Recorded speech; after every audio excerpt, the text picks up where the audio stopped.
Je viens de tomber sur la vidéo d'Elliott Hewitt qui nous parle de résidence principale et au vu des propos qu'il tient, qui sont ceux-ci. Acheter maintenant, ce serait littéralement l'une des pires décisions financières que je pourrais prendre. Les jeunes qui regardent cette vidéo et qui sont donc entre guillemets dans ma situation, c'est que acheter ta résidence principale dans ta vingtaine ou au début de ta trentaine, pour moi, c'est littéralement acheter une tombe. C'est littéralement un suicide financier. Je vous avoue que je ne pouvais pas laisser ça comme ça et j'étais obligé d'apporter un petit peu ma pierre à l'édifice. Alors, moi, je suis vraiment dubitatif par rapport à ces propos pour plein de choses, notamment parce que, j'ai acheté à plusieurs reprises ma résidence principale, fait des travaux, réalisé des plus-values conséquentes, donc déjà gagné plusieurs fois des dizaines de milliers d'euros. À côté de ça, j'ai aussi une stratégie qui aujourd'hui me permet, grâce à de payer l'entièreté de ma résidence principale. On en parlera, si vous voulez, dans la suite de la vidéo. Donc tout de suite, je commence avec Elliott Hewitt, les données, les chiffres qui sont complètement, je trouve, bancales et qui me fait dire, je dois donner mon avis, je dois venir ici et puis appuyer un petit peu mes propos parce qu'il est complètement à côté de la plaque. Soyons, vous me direz dans les commentaires ce que vous en pensez. Le premier chiffre qu'il va apporter, une donnée, un chiffre, voilà, je reste perplexe.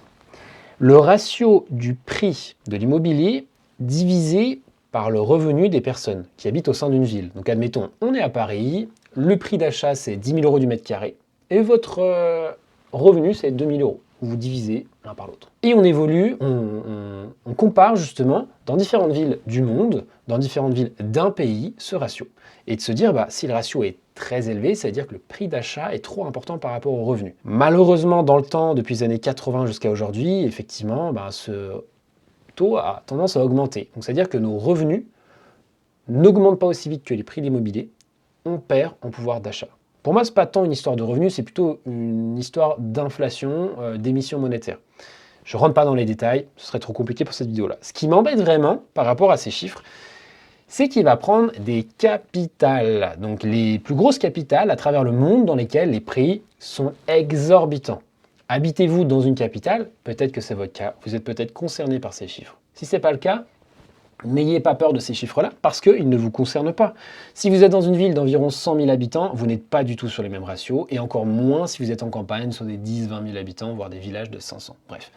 Je suis un peu embêté parce que voilà, c'est pas du tout représentatif de 100% de la population et il faut prendre ces chiffres avec des pincettes. Le deuxième chiffre qu'on va retrouver, ça va être un ratio du prix d'achat divisé par le prix des loyers.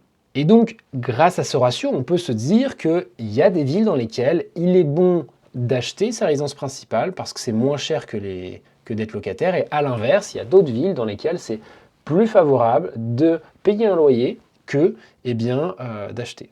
Mais là, les chiffres qu'il nous prend, encore une fois, on est sur les États-Unis.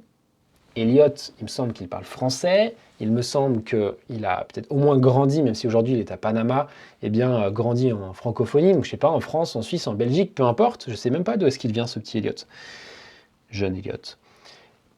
Ces chiffres-là, ils m'embêtent vraiment parce que suivant dans quelle ville vous habitez, au sein même d'un pays, même au sein d'un même département, parfois vous avez des ratios qui sont très importants. Donc c'est vraiment des cas spécifiques. Il faut étudier votre cas au cas par cas et pas juste écouter un chiffre d'un gourou sorti d'un chapeau dans un autre pays dans lequel vous n'habitez pas. Surtout, on regarde depuis la sortie du Covid, on a une augmentation des taux d'intérêt, alors même depuis 2022, très importante, une baisse de la construction drastique et donc très peu de nouveaux biens sur le marché. Toutes les personnes qui ne peuvent pas acheter leur résidence principale sont entrées sur ce qu'on appelle le marché de la location. En plus des locataires déjà existants, on a une raréfaction des biens à la disposition pour les locataires. Les prix des locations ont explosé depuis au moins 3 ans. Et donc ce ratio en France n'est pas le même que celui des États-Unis. Je continue avec un autre chiffre. Donc là, pour moi, c'est un calcul qui est un petit peu douteux. Il prend le prix du loyer de sa résidence principale actuelle, auquel il va ajouter des charges de copro, de taxes foncières et d'entretien du bien. Ok, soit les chiffres globalement sont peut-être existants. Ce qui m'embête, c'est de dire que lui, il paye un loyer qui ne couvrira pas toutes ces charges-là. Alors que si le propriétaire du bien a bien fait les choses, c'est-à-dire qu'il va récupérer des loyers aussi importants que les charges, on ne se retrouve pas du tout dans la situation dans laquelle on le voit. Okay, donc, peut-être que c'est un mauvais propriétaire, enfin un mauvais investisseur en tant que propriétaire, c'est possible. Et moi, je me demande si Elliott, il bidouille pas un petit peu les chiffres justement pour nous faire croire quelque chose. En tout cas, moi, à titre personnel, je fais l'investissement locatif. Je le ferai pas du tout dans la manière dans laquelle le propriétaire s'y est pris là. Donc soit c'est un mauvais investisseur, soit on a des chiffres, voilà, je l'ai dit, tirés par les cheveux. Prochain chiffre qui est... Oh là là, ça m'a... La net worth. On parle de patrimoine. Elliott évoque le fait que acheter sa résidence principale va faire croître moins vite votre patrimoine que si vous l'aviez placé à 10%. En soi, ça s'entend. Si votre résidence principale est 100% un passif, c'est-à-dire que c'est uniquement une dépense et qu'elle ne vous rapporte pas d'argent, effectivement, ça peut être compliqué. Par contre, lui, dans son calcul, il va prétendre le fait que nous avons 730 000 euros de cash placés à 10% par an. Donc, il ne prend pas les fluctuations du marché, les années positives, des années négatives.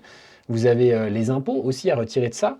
Il prend quand même en compte le fait que les intérêts du capital payent sa résidence principale. Mais ça sous-entend que vous avez 730 000 de capital.